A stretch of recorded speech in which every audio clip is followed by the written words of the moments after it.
of my life,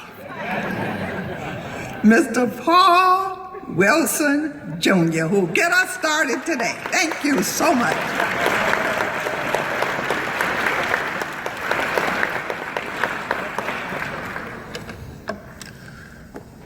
I've never seen that woman before in my life. Good afternoon, ladies and gentlemen. Good afternoon.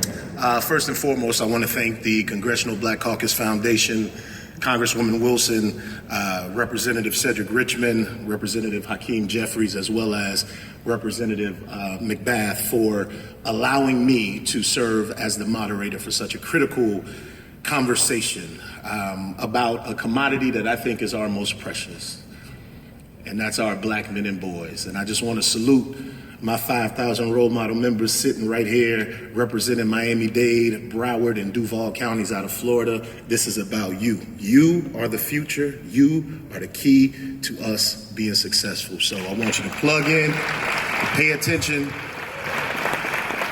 and ask questions, gentlemen, all right?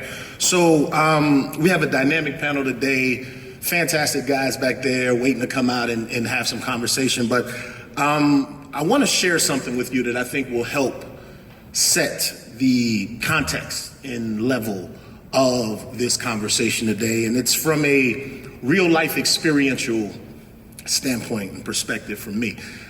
Just this past Sunday, September 8th at about 1:40 a.m., my wife, my two sons, and I were victims of a home invasion robbery. 4 young black males decided to enter my home while we were inside and took a number of valuables, electronics, jewelry, and other items. They were brazen enough to come into our bedrooms and also into my son's bedrooms as well. Now, the material items that they took can easily be replaced. That's what insurance is for. But what they stole from me that I'm not sure that I'll ever be able to replace for me or my family is our peace of mind, our sense of security in our own home. Now, as you can imagine, my family and I have been on an emotional roller coaster since Sunday. And depending on who you ask, I probably shouldn't be standing here moderating this panel today. Believe me, it was a decision that I vacillated back and forth about and contemplated heavily. But I gotta tell you, underneath all of the feelings of anger and rage, even the constant berating of myself, saying what I should have done, what I could have done, and especially my thirst for revenge and retribution, underneath all of that, I can't help but feel sorry for those young brothers. Now, I know people would say that I probably shouldn't, especially given the vicious and brazen way that they victimized my family and I. But truth be told, in my mind, those 4 young men, they're victims as well. They are victims of a disparate educational experience in which they see an overrepresentation of black males being suspended or expelled, in which they see that overrepresentation of black males being assigned to special education classes because their behavior or their circumstances have been misinterpreted. They're victims of a criminal justice system where decisions are quite often predicated based on race, systemic bias, and bigotry. And sentencing guidelines are designed to disproportionately impact black males and engulf them in this revolving nightmare that will change the trajectory of their lives forever. They are victims of the proliferation of guns and drugs and violence that envelops so many of our urban communities. They're victims of homes where fathers are absent. So consequently, many of them lack the morals and values and ethics and guidance and discipline that would prevent them from thinking it was okay to enter someone's home while they were inside and rob them for the peace of mind that families thrive on. So many of our young brothers are lost. But that's exactly why I decided to be here. That's exactly why the Commission on the Social Status of Black Men and Boys is so critically needed. Having that bipartisan commission that will propose measures to alleviate and remedy these underlying causes of these social conditions that are the reality of not only these young men sitting in front of us, but all of our Black men across the United States.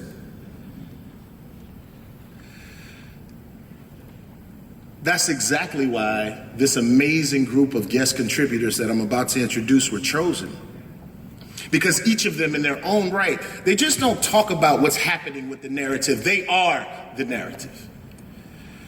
They're all change makers and influencers and images of emulation that are helping change the way that Black men and boys are viewed by the rest of society. So with that said, it is indeed my pleasure to introduce our guest contributors for the 2019 National Town Hall Commission on the Social Status of Black Men and Boys. And the first person that I want to ask to come up to the stage is my brother. We met him back when he played Yul Brynner in the film Cool Runnings, and then we all fell in love with him when he played J.C. Williams on the crime television show New York Undercover.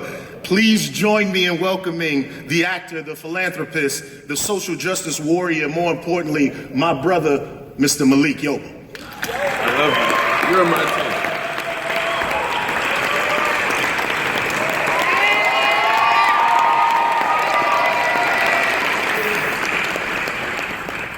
Our next panelist, he broke through playing an unforgettable and unforgiven O-Dog in the cult classic film Menace to Society. He drove the ladies crazy as Darius in the film Love Jones, and right now he's playing hopefully soon to be Governor Rashad Tate on the hit TV show Power. Ladies and gentlemen, the American film and television actor, Mr. Lorenz Tate. Thank you. Now, as a... Hey. That was loud. Appreciate that. Yes, sir. Now, as a huge fan of the hip-hop culture, I remember the show on BET. It was called Rap City. And one of my favorite segments there's two of them, actually. The first one was The Basement, when they would kick their freestyles in the booth. But the other one was when a gentleman by the name of Cousin Jeff would show up. And that's because he would come to speak to us about cultural and political affairs that I could understand as a young Black man. From that, he went on to interview the 44th President of the United States of America, Barack Obama, Minister Louis Farrakhan, and a host of others. Please help me in welcoming the Managing Principal at JIJ Communications and an MSNBC contributor, Mr. Jeff Johnson. Hey, there you go. Our next contributor leads efforts to ensure the world's largest consumer goods company is recognized as one of the most trusted brands in the world. He directs a broad portfolio of advocacy activities focused on driving equality for women, people of color, and other underrepresented groups. Ladies and gentlemen, the Vice President of Global Communications and Advocacy and works for our proud sponsor for today's Town Hall, Procter & Gamble. Please welcome Mr. Damon Jones. Our next panelist is no stranger to fighting the good fight because as the district coordinator for the 5,000 Role Models of Excellence Project, he is knee-deep in the trenches with our young men daily. He has published over 100 articles in various publications and has spoken across the country on a variety of topics related to public policy, education, and social justice. Ladies and gentlemen, please welcome my brother, Dr. Marcus Bright. Yeah. Now, to say that our final guest contributor is just an attorney would be the understatement of the year. His passion for advocacy has given him the privilege to fight for justice on behalf of the marginalized in our country, a calling to which he remains dedicated. His role in the Trayvon Martin, Martin Lee Anderson boot camp, and the Robbie Tolan cases shows a legacy built around the idea that the Constitution applies to everyone at every level of society. He has a book on the way called Open Season, which has been named one of Time Magazine's 40 most anticipated of the year. Please help me welcome the founder of Ben Crump Law, Mr. Benjamin Crump.